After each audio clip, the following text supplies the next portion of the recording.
My dad works in B2B marketing. He came by my school for career day and said he was a big ROAS man. Then he told everyone how much he loved calculating his return on ad spend. My friends still laugh at me to this day. Not everyone gets B2B, but with LinkedIn, you'll be able to reach people who do. Get a $100 credit on your next ad campaign. Go to linkedin.com/results to claim your credit. That's linkedin.com/results. Terms and conditions apply. LinkedIn, the place to be, to be. Ryan Reynolds here for, I guess, my 100th Mint commercial. No, don't. I mean, honestly, when I started this, I thought I only have to do like 4 of these. I mean, it's unlimited premium wireless for $15 a month. How are there still people paying 2 or 3 times that much? I'm sorry, I shouldn't be victim blaming here. Give it a try at mintmobile.com/switch. Whenever you're ready. $45 upfront payment equivalent to $15 per month. New customers on first 3-month plan only. Taxes and fees extra. Speed slower above 40 gigabytes. See details. State Farm and DJ Dramos from Life as a Gringo know making smarter financial moves today secures your financial freedom for a successful tomorrow. Now we have a level of privilege that our parents never had. So what do we do with it, right? How do we utilize the opportunities that we have that they don't, right? And a lot of that is educating ourselves on how to not make the same mistakes they did. Like a good neighbor, State Farm is there. State Farm, proud sponsor of My Cultura Podcast Network. Surviving Sister Wives contains adult content that may not be suitable for Latter-day Saints or sinners. Listener discretion is advised.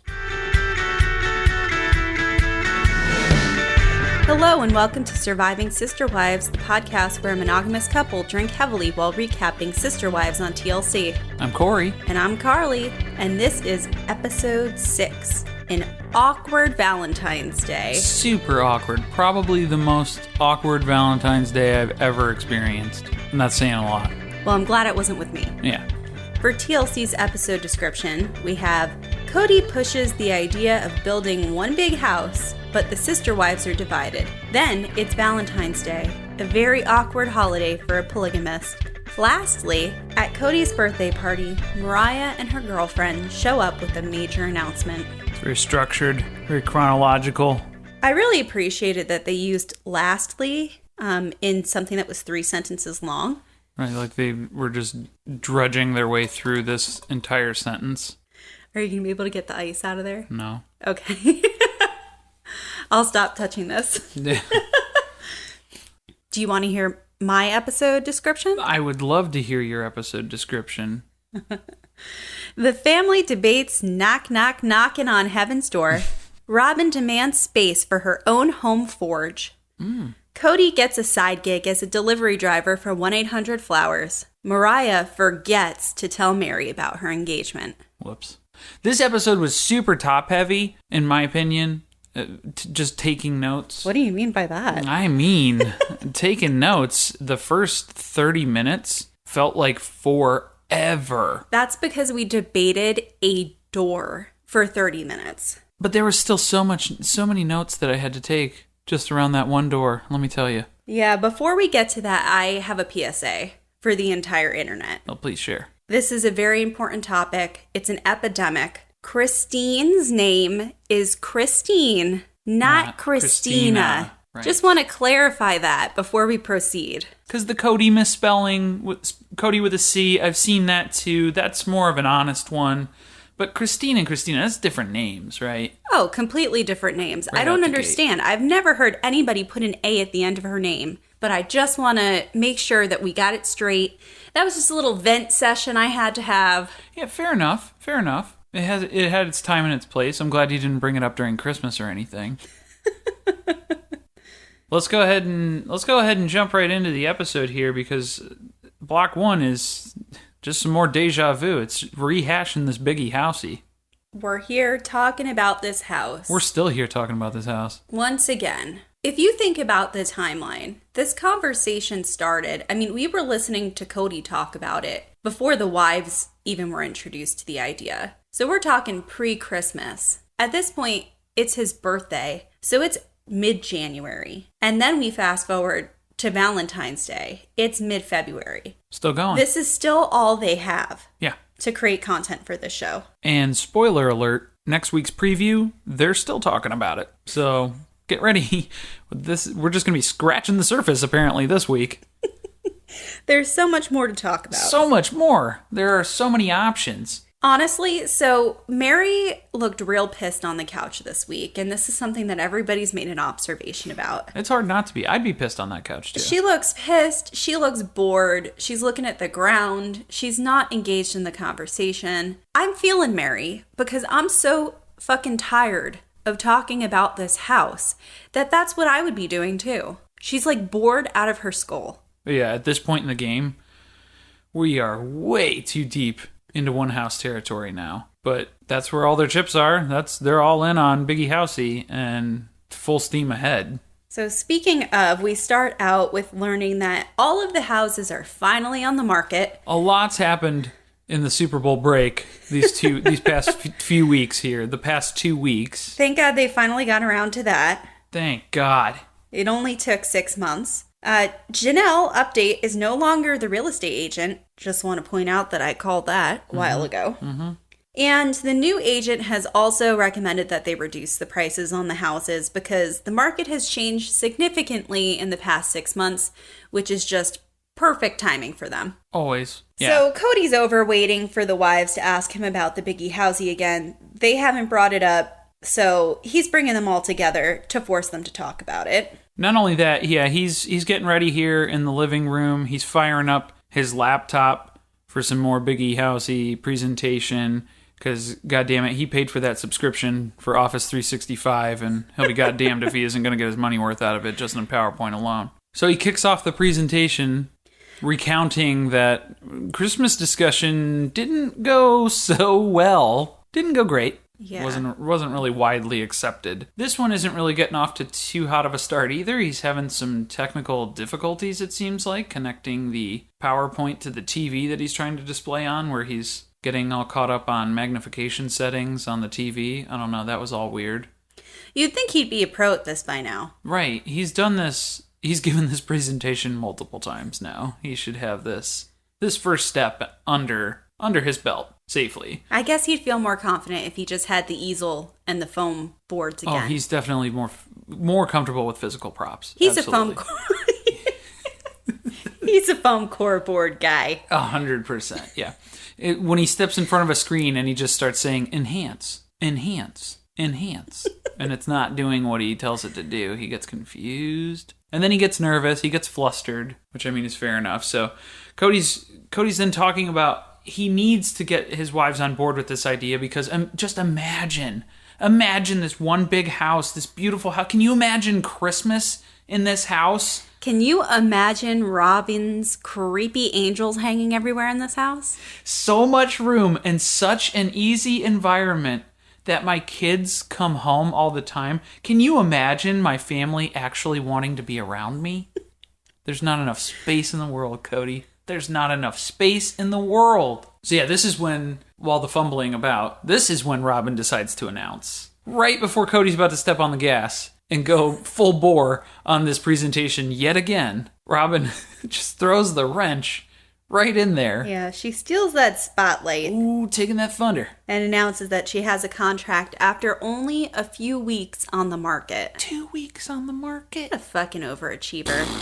I can't believe it. That's insane. Apparently no one else in the family was aware that she's not only had an offer on the house, but negotiated it. Countered. And they accepted. Had them accept it, and that they're now in contract. So it should be finalized by the end of the month.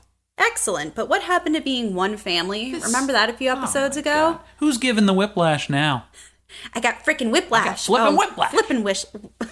Got flippin' whiplash. I can't even say She's it. giving me flippin' whiplash. Robyn, you're giving me flippin' whiplash. There it is.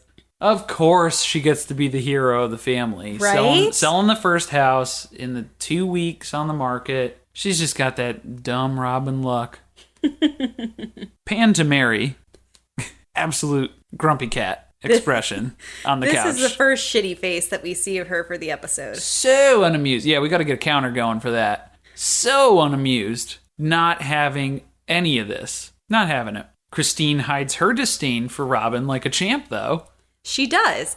She even says, I'm very happy for her. we want her house to sell, but I'd really love it if my house would sell as well. Do I wish it was my house? Absolutely. Absolutely. After 6 months, not even a nibble. I don't know if you've ever seen pictures of the backyard in Robyn's house. I haven't. It was done to the nines. All kinds of kids' playground equipment. Okay. Like, it was pimped out. Okay. So if I had my choice of the 4 houses in the cul-de-sac and I had some kids, I probably would pick her house. And confirm that it's not a radioactive dump site. Right. Yeah. Make sure she didn't leave any of those Christmas angels in the attic. Scare the shit out of you. Oh, yeah. Yeah. Nobody's ready for that. Yeah. I'm not ready to have an exorcism in this new home.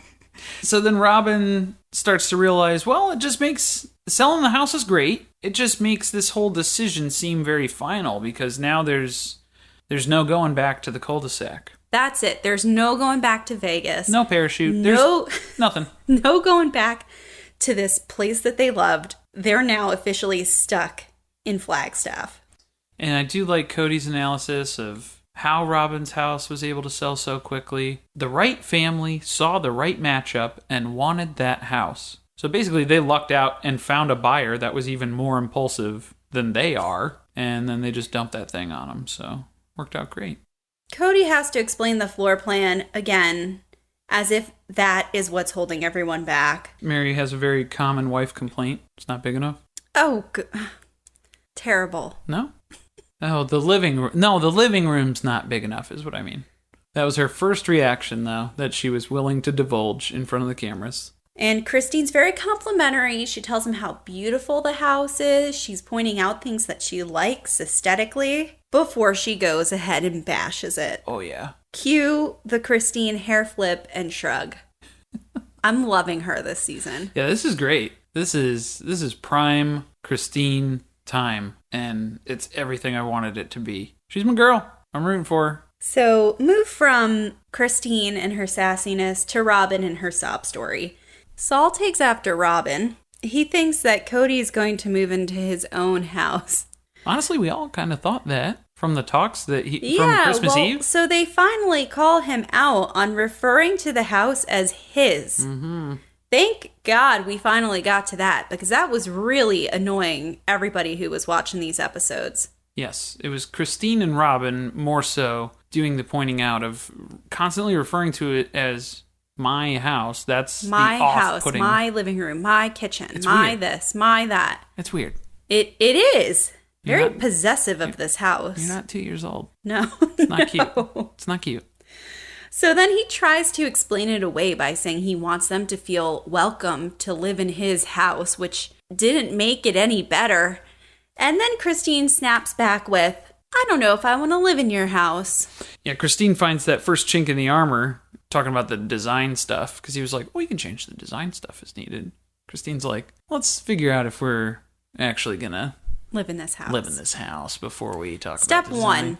See, this is Kody's problem. He jumps to like step 6 and forgets the entire beginning process, like the base steps. Let's make sure that everybody's in agreement, that we think about the pros and the cons, maybe even before we open our mouth and start suggesting it to other people and getting them on board. He had to jump into the design stuff and explaining that that can be changed because Robyn didn't understand that she was looking at CGI and that it wasn't actually furniture that they purchased and that he took pictures of yet. So he had to go into that, hey, don't get too tied up on white stuff, things in the house. Kody's in there like dragging it into Microsoft Paint with the paint bucket, just dropping colors into the couch. Clicking on, oh man, it spread all the way up the wall. Damn, undo. Robyn's like, see how dirty, how quickly it gets, Kody? Look at it. This is awful. White couches. Hate it. White walls, Kody. The older kids like the biggie housey because they didn't like having to drive from house to house when they came to Flagstaff for Christmas. And they expressed that they liked Vegas better because they were all closer. It was easy in the cul-de-sac. Of course, it's easier. Yeah, you all get to park the car on the street. You drive there once, and then you can walk between the houses.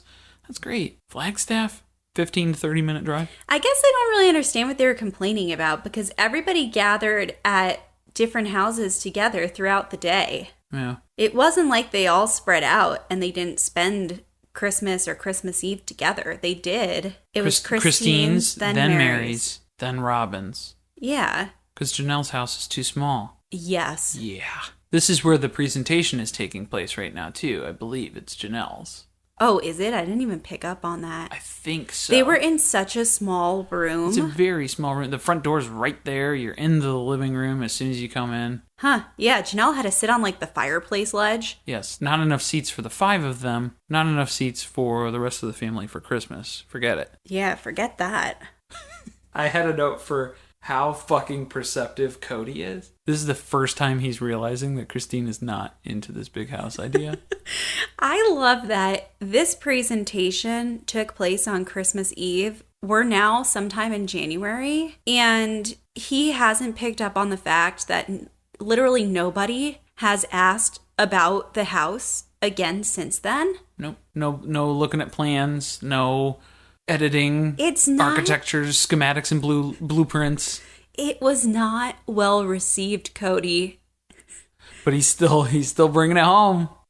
Yeah, so like you said, this is the first time that he's picking up on the fact that maybe Christine doesn't like it. Kody gazes at the slideshow with great concern. Mid-presentation, it's not going well this time either. He's meeting opposition now. He looked like a deer in headlights. Like, he truly had no idea. No clue. Christine doesn't want to live in big house?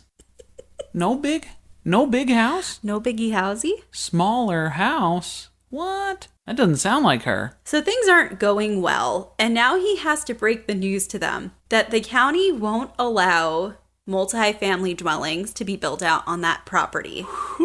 So in order to meet the codes to build, they can only have one entrance to the biggie housey. Single entrance. Single family home. Single entrance. And now anyone who is even considering this, aside from Janelle, their head just explodes. Yeah. Because Janelle was openly for it. I'm 100% in. Even she kind of starts to think about the fact that they can only have one door at first.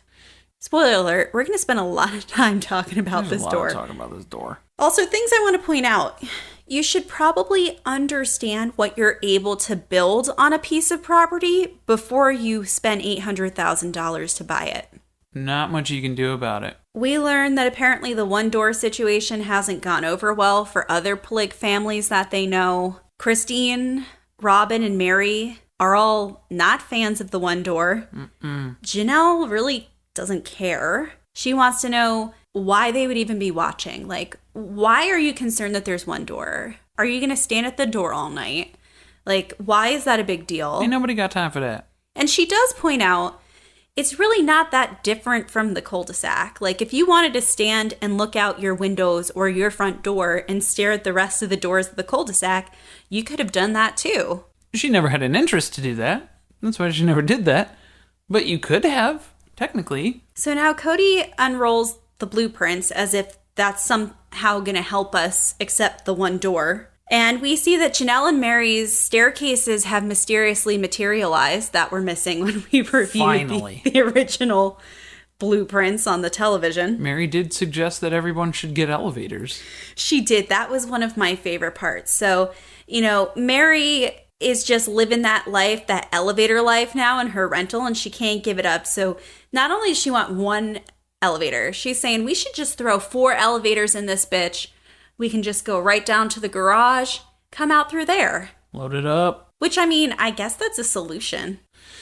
Yeah, because Kody didn't want to give up. His main concern was staircases. Too many staircases would eat into the living space, which I'm assuming he's talking about his living space at that point. The shared living space. Oh, yeah. He's not giving up his space. No, his house. No. Not to make it more functional. No. Too many stairs. Too much cost associated with building 4 sets of stairs all the way down to the garage. You're losing the total cost effectiveness of building this one biggie housey. One thing that doesn't make sense to me, there's no loophole to get around this. They couldn't build back doors on the house. No, this is a big house with a beautiful view of the mountain that we've had to see. They can't have multiple sliders or French doors or something on the back of the house. They don't like shared space. That's what's being established now, because then Robyn starts running scenarios here too of what if we're coming home and we're in the middle of a fight or something, because that's immediately where her mind goes to is, oh my God, what if, Kody, what if I'm trying to manipulate you to do something that I want? I don't want the rest of the wives to hear my tactics. At least she's being realistic. So as you brought up Robyn, ever the wordsmith, she's worried about the rubbing that could take place. She's all kinds of smiths in this episode. Blacksmith, wordsmith. And Kody's shocked that his wives are actually thinking practically about the situation and imagining the realities of living in one house rather than picturing all of the holiday gatherings that happen just a few times a year. They're thinking about the everyday shit that they're going to have to put up with. So to kind of put everything into perspective here, Janelle is pretty much for it. She's all in. Christine is not into it. Nobody's really into the one single door entrance situation at all. Robyn's kind of teetering back and forth. Meri has completely checked out. She's 5 margaritas deep. She is not having an input in this. She's just kind of here for the vibe. She's nipping the bottle in the bathroom and coming back out. Yeah, she's got to freshen up. I did love that when they rolled out the blueprints, though, Christine and Robyn had to point out to Kody that he keeps referring to this as his house, but his name isn't anywhere on the plans at all. Everywhere they pointed to, they said, yeah, this, like, look down here. It says Brown family. And then even in his living room area, it just said main room. It doesn't have Cody's name on it at all. It was hilarious. It did in the PDF that he had, though. Well, you know, I swear he must have built those. I feel like he did that on some generator online where yeah. you can make floor plans. He probably paid $300 and like had to export it. Yeah, paid $300 to export it, and then that company sold off his credit card information immediately after that too. Robyn points out that she doesn't know what it's like to live in one house together, so she can't really offer an educated opinion. Which, bravo, Robyn. But here comes her opinion. Robyn can't comprehend where this is coming from with Kody's need to have his own space, and he keeps talking about his own space, and she keeps trying to explain that he has his space in each of the houses. There's space that's made for him by each wife, so it's kind of weird that he's saying that he doesn't have this at all when it is something that exists in all 4 of the wives' houses. If it's a polygamist man disease, I don't know. I don't get it, was what she said. She hates MySpace. Janelle really wants that organic flow back. She liked living in the one home in Lehigh. And she says that she feels like they're a different family. Living in one house under one roof creates a different kind of bond. That's true. I could see that. It is much more organic for just everyday interaction, and I can understand like the psychological aspect of it as well. Being under the same roof, yeah. Like Meri feeling like she's part of the family and feeling like she has other kids to care for, not just now that Mariah's left that she's an empty nester. Right. Like that's a big part of this. And the thing that's kind of mind-boggling is they all agreed to come into this marriage with the understanding that they were going to be a family. If we hearken back to the old opening, Christine says, I wanted the family, not just the man. And yet now it seems like they don't want the family. It also seems like Kody just sucks at this. Like if you're going to live in one house, you need to have a schedule. Yeah, I think scheduling could solve a lot of their problems. Like everyone needs to know when to expect their time with him. You got to know the play. That's what it comes down to. And like things can change, but Meri points out that in the cul-de-sac they were close together. But you know, unless you got up off your ass and you left your house, you didn't spend time together. And she didn't do that. She didn't do that. She didn't do that. Don't sign her up. Nobody else did that, but you know, she didn't do it because nobody else did, so. Because somehow she has to still be the victim of it. It seemed like, I liked how during this nice walk down memory lane that everybody was taking, that Robyn had like no recollection that she lived in the cul-de-sac either. Yeah. I was trying to figure out. She was like, I don't know. I can't really give an opinion because I haven't lived. I haven't lived in the house. I haven't lived either way. I haven't lived anywhere. I haven't lived in the house. I haven't lived in my own house. I haven't existed in human form in a while. You're going to have to run it by me. I was trapped in the spirit of one of my ugly angel Christmas decorations, and then it shattered and let my essence out, so now I've taken my true form. But I've been set free. Yeah. I was just so confused where she kept referring to it. Obviously, she doesn't know the one house living situation. She has never experienced that. But then she kept asking, well, how would it be better than Vegas? And it's like, well, you lived in Vegas. You know the positives and the negatives that go along with living in separate houses in a close vicinity, at least. Right. Robyn's just agreeing with everybody. She's kind of being swayed all ways at this point, and she's just waiting for Kody to tell her what her opinion should be. I think that is exactly it to a T. I think she's taking the advantage of the fact that she can play Switzerland right now. Like, she is trying to be neutral and act like she doesn't have an opinion set in one direction because she doesn't want to piss off her sister wives. She's seeing that there's a split that's naturally occurred. Christine's a hard no. Janelle is 100% for sure ready to do this. Mm-hmm. Meri is a maybe. Meri is hard to read because she is liquored up. Ooh. Yeah, if Robyn is Switzerland, Meri is like Mars. Meri is not of this world. Not of this world. Meri is not of this world. No longer.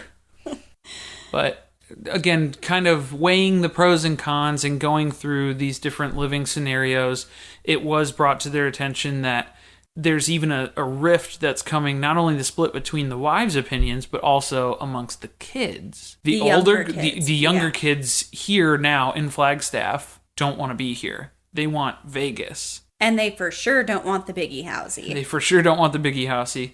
But the older kids that they're quantifying as older kids who did live all together in Utah under one roof, they're for it. The main point of that being, Janelle was getting emotional because she was saying that she sees a much tighter bond between their older kids too, versus the younger kids. Because they all grew up in one house. Because they all grew up in one house. But let's think about that for a minute. Maybe your older kids just have better bonds because you guys were a better family back then, and you didn't have so much trauma and turmoil on a daily basis. That could have been it. Not just that you were living physically under one roof. And there were less kids overall. It was a smaller family. Easier to maintain those relationships. The concern that Christine brings to the table is that a lot of the kids are concerned that they won't get one-on-one time. It's hard to be heard when you're in a house full of a ton of people. And they get to experience that when they all get together. And they like having that one-on-one quality time with both of their parents. Especially Christine's kids. They're more soft-spoken and reserved already. Oh, yeah. Truly, it seems like she's very soft-spoken and sensitive. Yes. And kids like that tend to have a harder time getting attention when they're in a big group of big personalities, which a lot of their family is. All the time. Yeah, 24/7. My dad works in B2B marketing. He came by my school for career day and said he was a big ROAS man. Then he told everyone how much he loved calculating his return on ad spend. My friends still laugh at me to this day. Not everyone gets B2B, but with LinkedIn, you'll be able to reach people who do. Get a $100 credit on your next ad campaign. Go to linkedin.com/results to claim your credit. That's linkedin.com/results. Terms and conditions apply. LinkedIn, the place to be, to be. This podcast is brought to you by eHarmony, the dating app to find someone you can be yourself with. Why doesn't eHarmony allow copy and paste in first messages? Because you are unique. And your conversations should reflect that. eHarmony wants you to find someone who will get you. How are you going to know who gets you? If people send you the same generic conversation starters they message everyone else. Conversations that actually help you get to know each other. Imagine that. Get who gets you on eHarmony. Sign up today. This Halloween, ghoul all out with Instacart. Whether you're hunting for the perfect costume, eyeing that giant bag of candy, or casting spells with eerie decor, we've got it all in one place. Download the Instacart app and get delivery in as fast as 30 minutes. Plus, enjoy $0 delivery fees on your first 3 orders. Offer valid for a limited time, minimum $10 per order, service fees, other fees, and additional terms apply. Instacart, bringing the store to your door this Halloween. Hey, it's Mark Marin from WTF here to let you know that this podcast is brought to you by Progressive Insurance. And I'm sure the reason you're listening to this podcast right now is because you chose it. Well, choose Progressive's Name Your Price tool, and you could find insurance options that fit your budget, so you can pick the best one for your situation. Who doesn't like choice? Try it at Progressive.com. And now, some legal info. Progressive Casualty Insurance Company and Affiliates. Price and coverage match limited by state law. Not available in all states.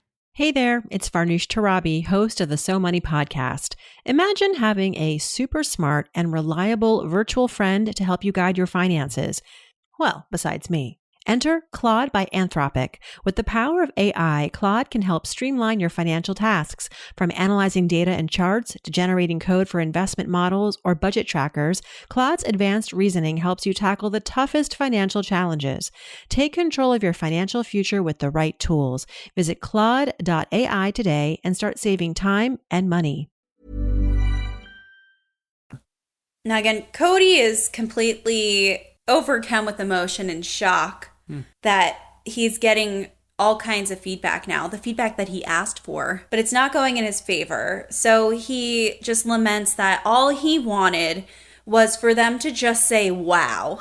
And so Meri appeases him and says, it is a wow. It's a wow, and it's a maybe.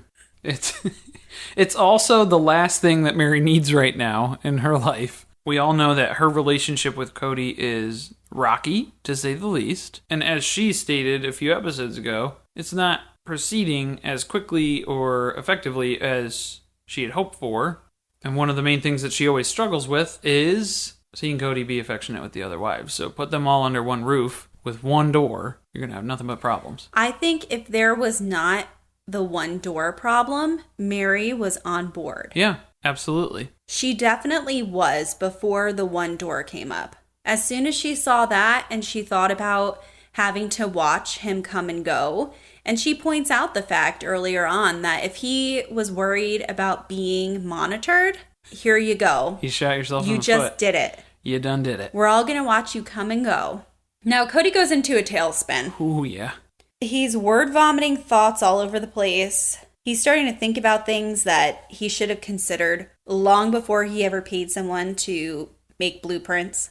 I had to write down this whole quote because it alarmed me so much when Kody said it. We've decided we're a family. The day you decide you don't want to be a family, you got to have an asset that you can sell as you move on. Was that like the plan all along? What? No, he's dancing around the topic of divorce. That now it's suddenly dawned on him that the one Biggie Housey creates some problems realistically for if one of the wives decides that they don't want to be in this marriage anymore. What is it that you're going to leave with? You're going to leave with nothing. You have no home. You have no asset to sell to take money out of. There's nothing that they can divide up. See, my initial reaction was that this was all a test to see who his most loyal wives were and to weed out the weak ones. Only the fittest survive. Only the strongest survive. Meri volunteers as tribute. That's how I took that. The wives were shocked. They were absolutely floored when he said that, though, because then that shifted this whole conversation. Again, we thought we were having another stupid Biggie Housey conversation, but here we are now talking about basically, tiptoeing around. Hey, whenever you guys want to leave, that's a thing too. And it's like, whoa, what? Yeah, he's kind of realized that he's trapping them here by building this one house. Right. And Robyn tells us that she respects Kody because, she's gone through divorce, if you didn't know. So now we go from divorce to death. And Kody points out... 4 weddings and a funeral. Kody points out that if he dies, how are they going to be able to afford this house? And Janelle makes a joke about life insurance. That's a little scary for anybody who's into true crime docs. Yeah, suspicion. That'll be Exhibit A at the trial. How much, by the way...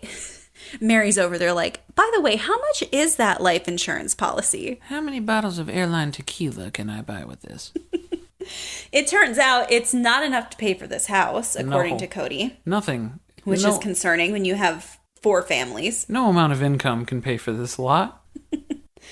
Kody even surprised himself by having this fun little game of what if involving his own death as a scenario. Honestly, it's not a bad thought. You have to think through scenarios like this when you're making large financial decisions or how it's going to impact your family. You have 18 children and 4 wives. You should be the most cautious person on the block. It's not a bad or a strange thought. It's just not a good one to bring up right now. Again, the trend with Kody. Inside thought for now. Let it cook a little. You know? No, it just comes out of his mouth. Boom. And it goes into existence. And the wives are all just sitting there like staring at him as he's going from talking positively about something to all of a sudden there's all these concerns coming out and they don't know which way that they're supposed to be going with the conversation. So aside from the concern that they might get divorced, he might die, there's also the issue of inheritance. How does this work when it's just one house? How does this work if he dies and they want to get remarried? We know that this house is never going to sell if they try to put it on the market. Who the hell is going to want to buy that or be able to afford it? Honestly, the most responsible thing for them to do is to just start digging holes and putting up headstones. Because it's just going to be a cemetery at Coyote Pass. That's pretty much all it's good for now. So Janelle's on board. Christine's on the opposite side of the spectrum. She says that it's not personal. She just likes herself much better living in her own home, which we already knew. She wants to have control over her own environment.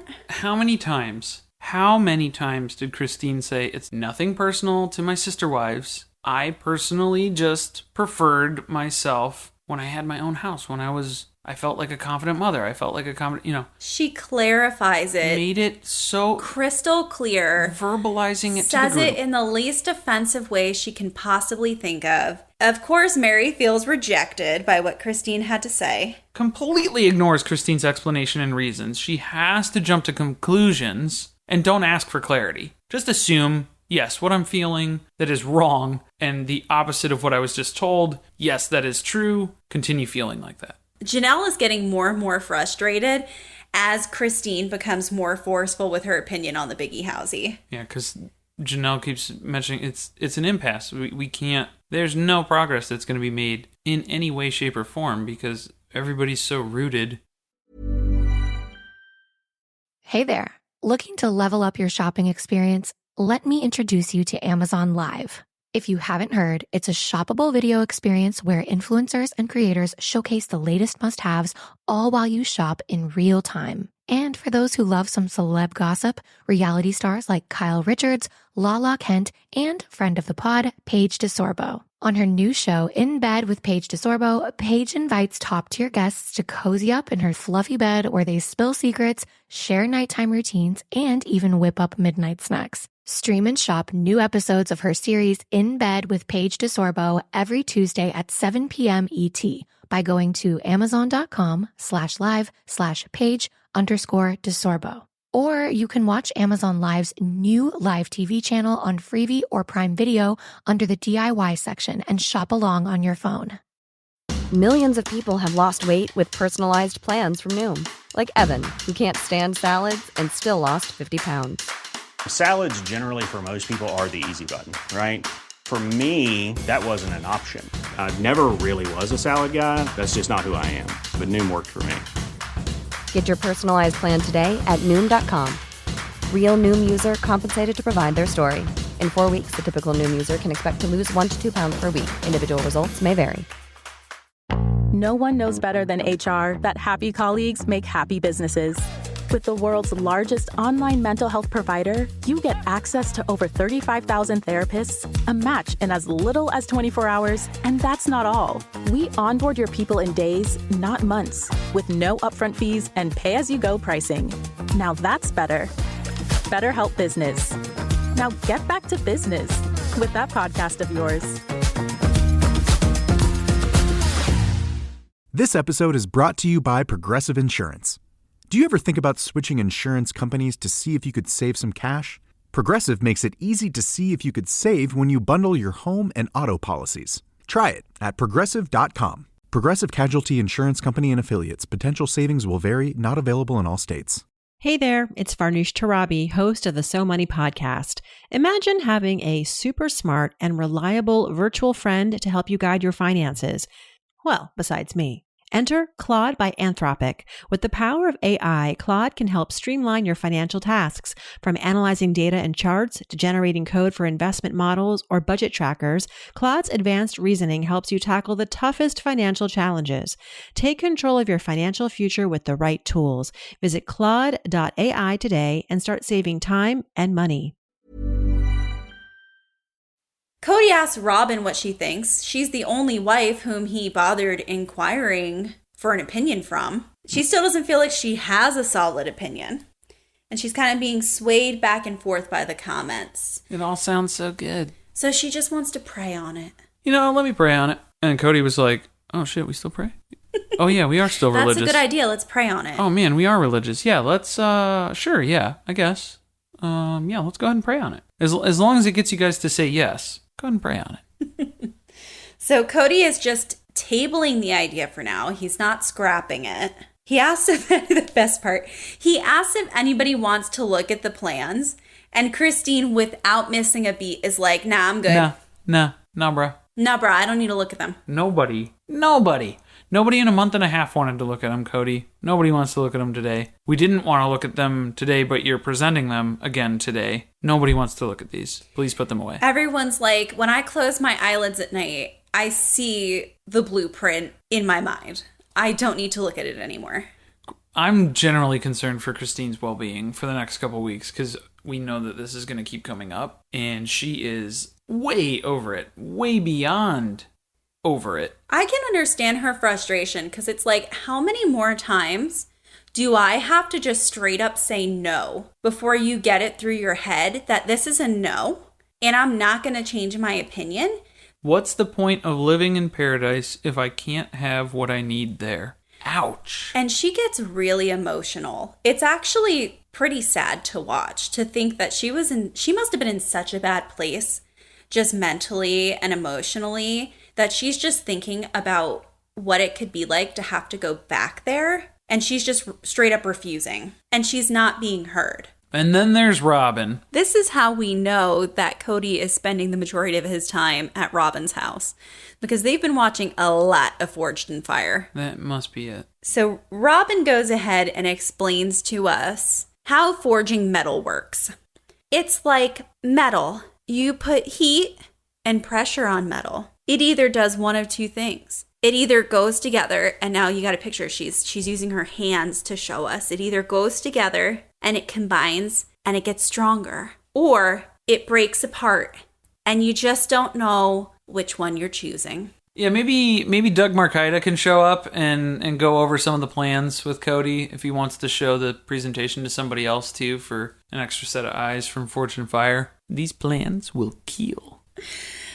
We come back from commercial and they're all gathering everyone up for Valentine's Day, and they're going to have fondue because they're fancy. I thought they were really trying to break those 70s swinger stereotypes as polygamists. Until they broke out the fondue. But once, yeah, I stand corrected. Everything I know about this show is a lie. They tell us that it's awkward because they don't know who Kody should go out with on Valentine's Day. It's a monogamous holiday. What they should do. Love should be multiplied, not divided. Oh, quit it. You're going to say that Valentine's Day isn't a holiday that polygamists can celebrate? Right. It's a monogamous holiday. Polygamists just have to suffer through it. So instead they do the most awkward thing possible, and they have the whole family come together in one room. Well, whose idea was that, too? Because then Janelle explains that they used to not do anything for Valentine's Day at all. Right. They straight up ignored it. Like, move along. Nothing to see here. It's not a national holiday. You don't have the day off of work. You just pretend that it's not something you celebrate. Doesn't count. So what's the difference? Huh. But Robyn just demanded to be loved publicly. So it became a holiday that they then incorporated when she joined the family. Fondue. Chocolate fondue for the whole family. So everyone's gathering at Janelle's really tiny rental. Really small. It's really small, guys. And Kody walks in with 4 bouquets that he hands out like he's serving school lunch. And now Christine points out that she thinks it's funny that he gives them all their flowers when they're all together in front of everybody. Right down the line, handing them out, check them off. Robyn, Christine, Janelle, Meri, here's your flowers. Arm's distance, wave from afar. Yeah. They cut to Kody trying to give Meri her flowers. She can't even be bothered to stop her conversation and accept them. It was so overt and unemotional that Meri didn't even realize that she was being handed flowers. I know. It was like everybody was accepting their flowers with zero emotions. It was like Kody was just the 1-800-Flowers guy at the front door, and he was just like, I gotta go back to the truck. I have a couple more bouquets to bring in. If you guys could just take them, find some place to put them down. Plural marriage kills romance. That's Cody's headline. According to Kody, it's bad form if another wife is watching. Wink, yeah, wink. General rule, no PDA. So that was... Right, no PDA. So cut to Robyn thanking Kody for the flowers and giving him a kiss in the kitchen in front of everyone. Whoops. Not only that, but she's standing like 4 feet away from Meri, who's at the counter, clearly pretending that she's looking the other direction. Right. Completely aware of what's happening. She knew it was coming. I have so many problems with this scenario.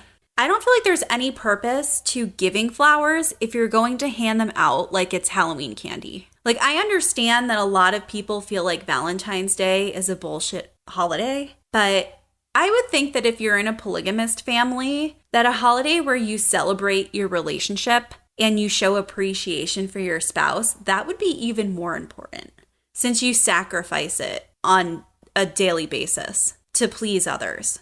Yeah, and I don't see why it wouldn't be a reason to go out all together, even just Kody and the wives, so just the 5 of them or to go out. There's 7 days in a week. There are 4 wives. Right. You can't take them each out a night leading up to Valentine's Day, and then maybe Valentine's Day you spend all together as a family, but everybody's had their opportunity to kind of spend that one-on-one individual time together. You could give them their flowers, like give them a card, say personal things to them, not just like awkwardly push a gift at them and then back away as quickly as possible. Yeah, it's like feeding a tiger. I really don't like that they didn't show any affection with the flower thing. Well, then that's the point where Robyn is bringing up, hey, we need to flip the script on this, because I know it's been like this for a while, even since before I joined the family. But hey, this needs to change, because I like getting smooches. So they have a debate on the couch, and Robyn asks them to raise their hands if they wish that could change. So from no PDA being acceptable in front of each other to being able to express themselves that way. She gets Kody. She gets a good turnout too. She does. Christine, Janelle, their hands shoot straight up. Robyn's up too. Meri's a little too drunk. She's kind of passed out. She's a little hunched, slumped over. Down on the end there, I forgot about her. And as that's happening, Kody is just staring right at Meri because she hasn't raised her hand. She's 1 foot out the one door. So. And Christine adds a caveat that, yeah, she's cool with that on a good day. Yeah, she gets a little wishy-washy. You know, after she's had some D, she's okay with. She's good. She's okay with it. With other people getting it, yeah. You know, other days where that hasn't been the case, not so much. Again, all the things that Christine is listing out of where she would be uncomfortable with public affection if their relationship is not in a good way. She's basically calling Meri out without directly calling Meri out, in a way. I don't think that she meant to call Meri out. Not intentionally. I think that Christine has been in that place herself. Oh, yeah. It just happens to be that Meri is the one who's in that place right now. Oh, yes, she is. And so she explains that if you're secure in your relationship, then the physical affection between Kody and the other wives really shouldn't bother you. It's a lot easier to brush it aside. But she's, not in a good place with Kody in their relationship. and she is feeling insecure. So Meri just bites her tongue. I'm surprised we didn't see any blood dripping down her face, down her chin, before we cut away to commercial there, because that was brutal. Mm-hmm. Now we got a birthday, another holiday. From one holiday to the next, we have a birthday boy. Birthday boy. 50's the new 35. 51. Well, he said 50 is the new 35. I guess he forgot that he was turning 51. And then he remembered. Oh, yeah, I'm 51. And we're at Robyn's again, of course. And everyone's coming over. They're celebrating Kody's 51st birthday. They're brushing their fingers through his gray hair and making Meri more uncomfortable than she was in the last segment. You know, she looked uncomfortable at first, but then she kind of like half cracks a smile while she's staring at the ground with her arms crossed in front of her. Like, you could tell she was kind of upset with herself that she broke her, what am I trying to say? Her cold, dead gaze. Yeah. She broke her gaze, her solid gaze at the floor. And she showed some positive emotion. Damn it.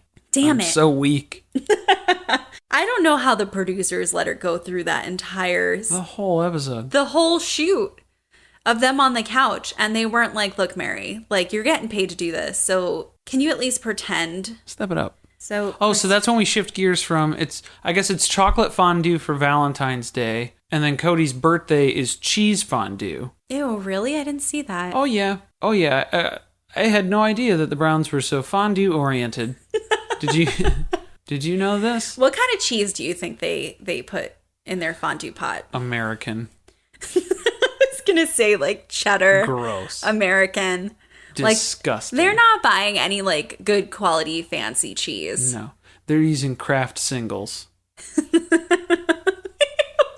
Yeah, think about that. Dip away. We used to call that the dog cheese in my house growing up. Yeah, government cheese. Government cheese. That's what it is.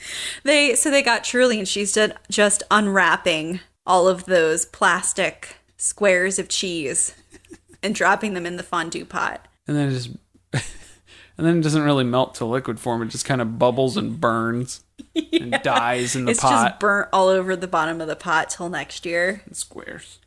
Gross. Just drop them in there. Nasty. But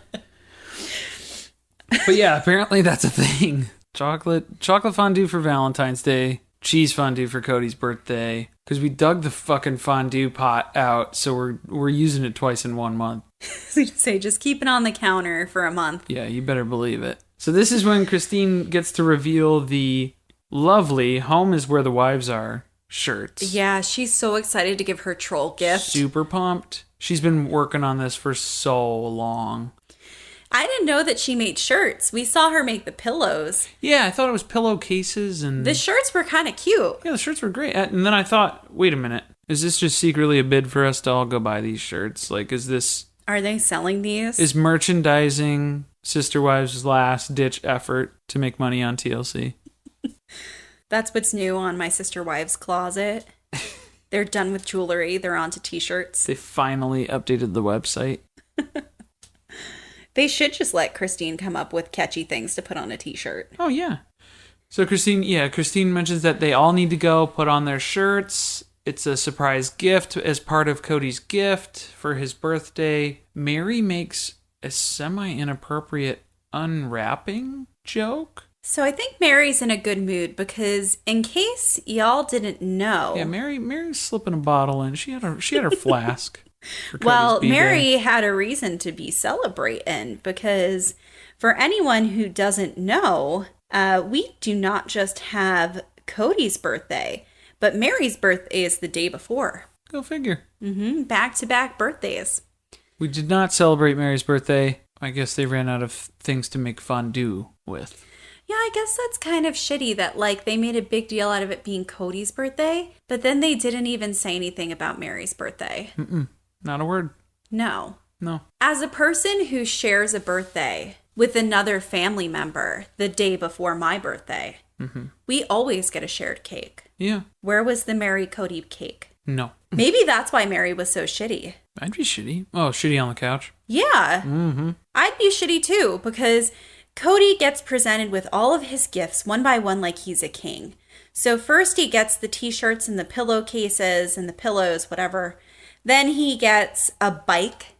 Well, and it's like, Christine mentions this too, is how Kody wants basically a holiday he wants his birthday to be considered almost like a holiday. Right. He wants all the kids to come home for it. Not Christmas. Christmas isn't a holiday. He's not totally on it. Birthday. Yes. Just his, though. That's it. He gets a big surprise for his birthday holiday. And Mariah shows up with her girlfriend, Audrey, which is a surprise to everyone, including Meri. Yeah, she had no idea. No idea at all. And she's excited, but at the same time, she seems a little peeved that she didn't have any clue that Mariah was coming to visit. A little shitty. So he reads a card now. So Kody's reading his birthday card out loud, and Mariah pretends that she hears him say growing family instead of adoring family to segue into her announcement that she and Audrey are engaged. Surprise! Surprise! Congratulations! Here's a surprise that Meri didn't know about, and we know how she fucking loves surprises. Mariah knows her mom. Ooh, just digging that knife in deeper, knowing that it was Meri's birthday the day before Kody's, too. Couldn't be a Meri birthday surprise. It had to be a Kody birthday surprise. Mm-hmm. So now the conversation is about Mariah while they're on the couch, and Meri finally starts smiling. She joins in the conversation. This is the first time we get any participation from her in the episode. But the footage is so awkward. She's trying to get to Mariah, like making her way through the crowd. Right. And all of Mariah's siblings have just attacked her. Like, they're all hugging her. They're hugging Audrey. They're excited. You know, Meri happened to be on the other side of the room, unfortunately. So she's having a hard time getting over there. And she's just being super awkward about it. And you can tell that she's already annoyed. I want to see my daughter. Trying to get to my daughter. Right. She didn't get to have a personal moment, which I guess you can understand. She's got one child. Yeah. And she didn't know anything about the plans for the engagement. She didn't know that it actually happened. And now she's being told along with everybody else. And she's lost out on that like emotional moment where she gets to kind of like hug her daughter and congratulate Audrey one-on-one. Instead, she's like trying to cut through the noise of everybody else to get over there to be like the last one who gets to do it. Absolutely.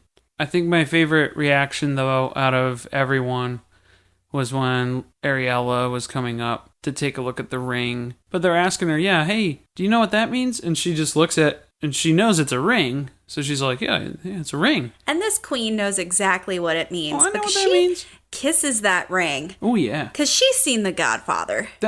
You come to me on the day of my father's birth. It was perfect. And they're reflecting on Mariah coming out, which was just a couple of seasons ago. And I hadn't even seen that bit, so that killed me because Janelle's reaction was priceless. Just assuming the worst. Assuming the absolute worst. She was like, oh my God, Mariah, I thought you had like cancer or something. It's really nice that they are genuinely happy and supportive. Oh, absolutely. I mean, especially the kids. And Kody tells us that the kids, they think, don't even make the distinction in marriage, that it would come between members of the opposite sex versus, same gender couples.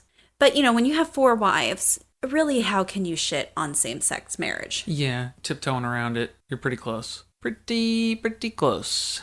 Because, again, explaining it to the 3-year-old she, obviously, if you say, oh, they're getting married, she doesn't really know what that means, per se. It just means, This is also a child who doesn't even really understand the concept of marriage as we traditionally think of it. Right. Because it's like, well, there's 2 of you. Yeah. And she's in a family where there's 5 parents. There's Kody and then 4 wives. None of it's normal. Yeah. No, this is all kind of like breaking the mold. Yeah. So there is no definition of normal either. So I mean, yeah, it's fine. And it's just it means that they love each other and they're gonna live together. So that's cool. Good for you. Good for you. Turns out Kody has 0 chill on engagements. No, he wants them to get married like as quickly as possible. Like yesterday? So can we go guys, back to... How about Christmas 2018? Can we set that date? Mariah wants to finish school before they get married. Very responsible. Because she's double majoring. She's a little busy. She's got some stuff going on. She's working on a few things. So she tells them that they'll probably start planning the wedding maybe next year. And then they're thinking to get married in about like 3 years. And like you said, Kody wants them to get married a hell of a lot faster than that. Kody takes this opportunity to mansplain a lesbian engagement to Mariah and Audrey. Where are you going with that? To where he breaks down the timeline of how long have you known each other? 3 years-ish. All Kody knows is that you meet a woman at church, you court them for a very short period of time. 6 months top. In which you avoid any type of physical contact. And then you get married as quickly as possible. And impregnate shortly after. Right. So that's the timeline that he's working with here. Yeah. So he's got to speed things up. 3 years doesn't make any sense to him. Way too long. Way too long. You've already known each other for 3 years. That's your engagement period. You're there. You're already there. So when do you want to do this? Easter, maybe? You actually do want to set it for the future? Okay. St. Patrick's Day? What's the next one? What's the next holiday we can Maybe have? the fall. Maybe the fall. It's going to be beautiful. And Mariah's like, yeah, we talked about the fall. Like, the fall three years from now. There's a fall every year. There's a fall every year. As it like, turns if out. we miss this one, we'll get the next one. We'll catch the next one. So, if they plan on getting married in Chicago, they're going to need that 3 years. To save up, but... Just to book a place. Well, if you find too. some place you really want, you better book that shit, like, at least 2 years ahead of time. Let's be honest. Cody needs the ratings. We gave up on getting married in Chicago because we didn't want to wait for a wedding venue. We did the right thing. Our engagement was only like 6 months, so I can't really... Yeah, I like that we're shitting on Cody and we were only engaged for 6 months. It was 6 months for us because it was like, well, yeah, we've been together for a long time. Well, we were out of school. We've been together for a long... That's a whole other aspect of it. And we've been together for a while. We'd lived together for a little while. And it was like, yeah, like we're ready to do this. So that's fine. But putting a timestamp on other people's relationships and saying, no, if you're going to do it, just do it now. And it's like, no, not everybody works like that. And that's fine. Yeah. You can't. Cody should shut up about other people's marriages. He's got his own things that he should be concentrating on within his own 4 marriages. Cut to Meri. And Maddie has to get on that surprise train. So she announces that she brought a trailer with her full of her shit. And she and Axel are going to be moving in until she's ready to meet Caleb in North Carolina. Yeah, Maddie tries to slide in here and explain how Caleb, the crown jewel and favored son of the Brown family, got a job out in North Carolina, so he had to move out there pretty much immediately. And she's been working on that transition out of Vegas, which the Brown family is all too familiar with, as we all know. And everyone's just like, fuck, we have to help someone move again? Ugh. Mary's like, you can't use my elevator. No. Now that they're apart again, Janelle wants to spend more time together and have long family dinners. She used to take their shared family dinners a little bit for granted, I think. You know, looking back on it, hindsight now, she didn't always cherish it for the treasure that it was. And she points out that it was easier when they were in one house, of course. Obviously. And she's concerned that their family culture is just going to keep eroding if they choose to live in 4 houses versus 1. They're not as close as they used to be, and it's all downhill from here. Looking at next week, they are still talking about the Biggie Housey. Guys, in this one, there is a hard line in the sand next week. Christina's still not interested, and Kody went to Staples for another easel and forces them to create a pros and cons list together. You got a flip chart. That was not an easel. I would love for you to go back and look at that preview again. Oh, I saw it. Help me figure out what the fuck he has that resting on. There was like a spirally iron rod. I don't know. Maybe Robyn forged it out in the garage. I don't know. They're going to swat it out. SWOT analysis. Get ready. We're only expecting strengths and opportunities. Strengths, opportunities. It's a graveyard. Threats, Meri. Door. One door to rule them all. Oh my God. So that will just be another edge of your seat, intriguing episode. Yeah, I'm going to keep my notes real short next week because it's all going to be the same shit that we've already talked about for 3 weeks. But if that doesn't get you excited, I don't know what will. Have you heard the good news? You can listen to us on Apple Podcasts, Google Podcasts, Spotify, Stitcher, and Podbean. Thank you for listening. If you want to support us, the best way to do that is by leaving us a review on iTunes. Be sure to spread the word, get a friend to subscribe to our podcast. I think we're still looking for one listener out in South Dakota, so if anybody knows anybody out there. We almost have listeners in all 50 states, guys. It's the last one. We had one download in Wyoming. I think it was Kody. One lone download. Level Wyoming. And that was it. They were done. They tapped out. No hate. You do you. Maybe we offended them. That's okay. Well, thank you so much to our fellow survivors out there. You are not alone, and we'll all get through this together. You can follow us on Twitter at surviving_pod. Stay tuned. Share with friends. See you next week. Bye, bitches. Bye, bitches.